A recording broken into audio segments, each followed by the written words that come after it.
Bahar. Assalamu alaikum, everyone. And hi, Ichka, for everybody participating. I would like to acknowledge that I'm joining here today from the unceded territories of the Tuasan and other Coast Salish people. And I'm very grateful for the opportunity to be able to live, work, and play on a land that they have called home for time immemorial. My journey starts actually as a refugee fleeing persecution. I'm Kurdish by ethnicity, Muslim by religion, Canadian by nationality. And that's how many refugees come actually with different identities. And for me, I'm proud of all the three identities that I have. I thought I will start with my journey and my contribution, but I will reflect on some of the things that our previous panelists speak. And thank you, Brother Azim, for the reference to the Hijra. And it really set the stage for us of how brotherhood started there. And you know, we all in the Muslim community grew up learning from the value of welcoming refugees and how by giving them the space, how they would be able to flourish. And of course, Mufti Asim, every time when I listen to him, I get inspired to do more.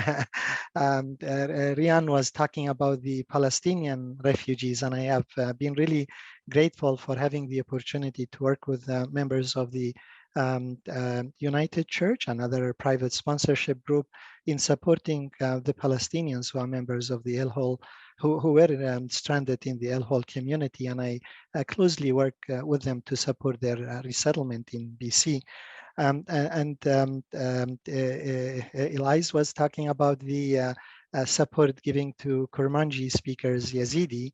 For me, as a Kurmanji speaker and being a Muslim and supporting the first sponsorship of a Yazidi family through Mosaic sponsorship agreement holder. So I kind of got involved with many of the initiatives there. But my story started actually after fleeing and arriving in Canada as a refugee.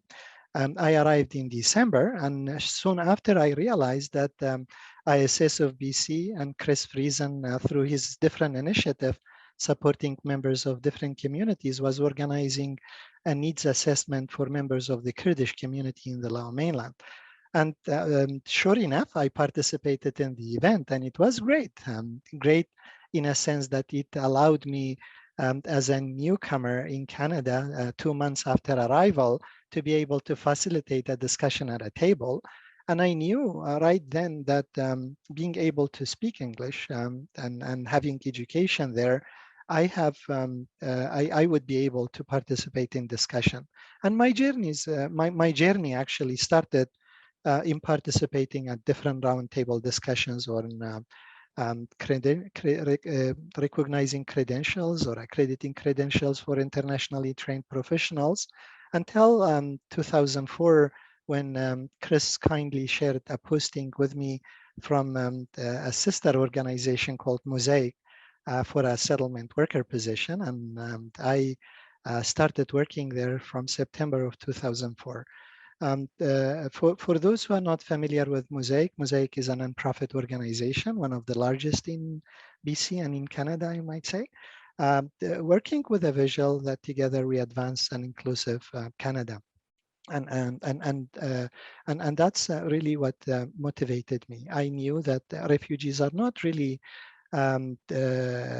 coming to become burden on society, but they bring their strength, they bring their successes. And thank you for Mufti Hassan for highlighting the fact that many of them come bringing their experiences, but then their wealth as well, and everything else to the economy.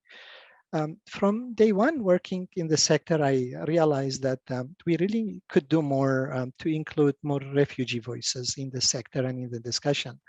And as you know, recently there has been more opportunities for people with lived experiences to come and be part of the conversation. And for us, years ago when I initially started, we could see really a limited number of seats available for refugees.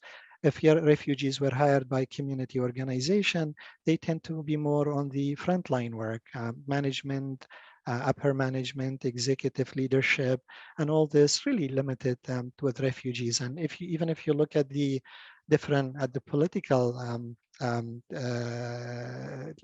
level and places, you would not really see diverse voices there.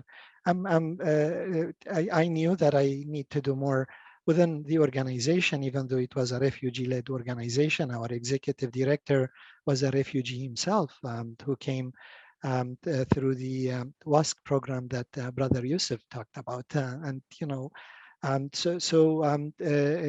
realized that we were not doing enough to support refugee claimants, and we were not doing enough to support privately sponsored refugees. As community organization, we would always be told that privately sponsored refugees could be sponsored.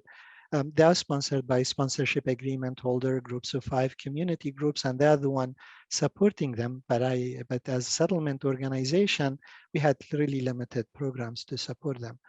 I started doing more work with private sponsors, with notable individuals within the different sponsorship agreement holders. I could name Heather McDonald from United Church. I could name some of the people from the Mennonite Central Committee, Jennifer and the rest. And of course, Brother Shaukat Hassan was really involved from the BC Muslim Association before even BCMA became a sponsorship agreement holder. So our work continued, supporting refugees and working closely with Palestinian from El Hol, Iraqi refugees, Tibetan newcomers who were sponsored. And then with the Syrian Initiative, all of the focus started being on refugees and refugee programming. By my organization, I was asked if I could lead the effort to support refugees. And for me, as a former refugee, I felt that that's really the right thing for me to do, and it's a calling for me to go and use my skill not only to work with refugees, but maybe hopefully to contribute toward the saving of lives. And whether saving of life could be one individual, 10 or 20 or more. And I'm really grateful for the opportunity that during the initiative, all of a sudden, the whole discussion changed. Unfortunately, government plays a really positive and negative role. Sometimes they have, and one of the negative was with previous governments, you could hear how refugees were jumping the queue or illegal refugees, and some of the words used to give people the fear that refugees are there to get you, refugees are here to violate or rules or regulations. And we knew that that's not the case. Canada has a system for refugee protection, and people are seeking protection. The bigger numbers are really overseas, not here. And from early days of refugees coming to BC, or the Liberals, when they made the commitment that they will admit 25,000 refugees within 6 months, I got invited to go to all sorts of discussion, and people were really worried that they will become burden on the community. How can we accommodate 25,000? And the whole discussion all of a sudden changed. And for me, I'm a person who try to use math. I love math, by the way. And I was telling people in my discussions, BC normally gets 10% out of Canada and out of 25,000. So that would be a really small number.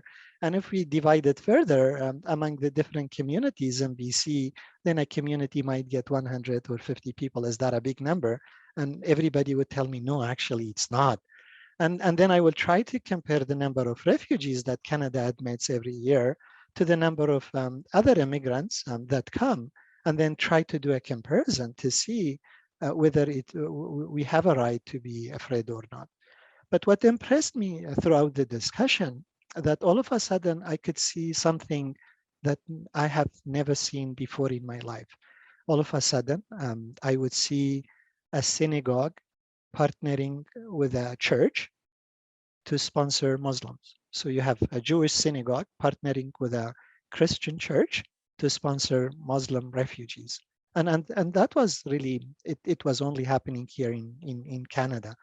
And I must tell you, it felt really great. So now all of a sudden, we were having conversation to see how we can bring even more together. You know, we know that all of our differences are the reason for why we get into trouble. But now all of a sudden, our differences are reasons for us to get together. And the same for members of the secular communities. They started working with different faith-based organizations to support refugees. And the whole thing changed, and it became transformational for me. But every time when I hear stories of refugees getting stuck somewhere, and I thought, what can we do as individuals or organizations to change things? And then I was encouraging our board to start thinking about Mosaic becoming a sponsorship agreement holder, because we could do way more than just being a participant in conversation, but we could actually take the initiative. And in 2017, Mosaic became a sponsorship agreement holder, and it was one of the programs that I was supervising.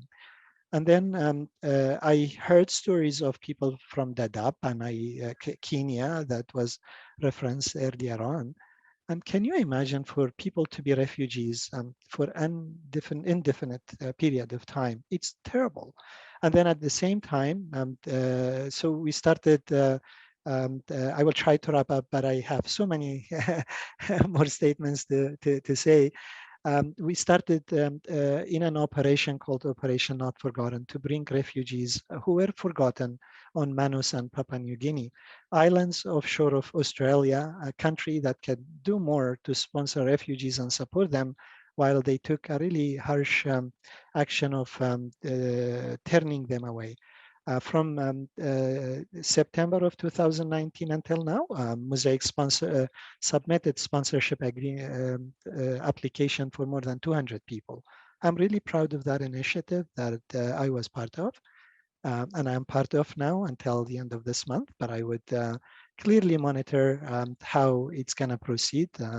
We are ready to welcome them, but as everybody know, COVID-19 changed things, and we are really hopeful that things would go back to normal, whether the normal is a normal or normal with lesson learned. Thank you. Bahar, over to you.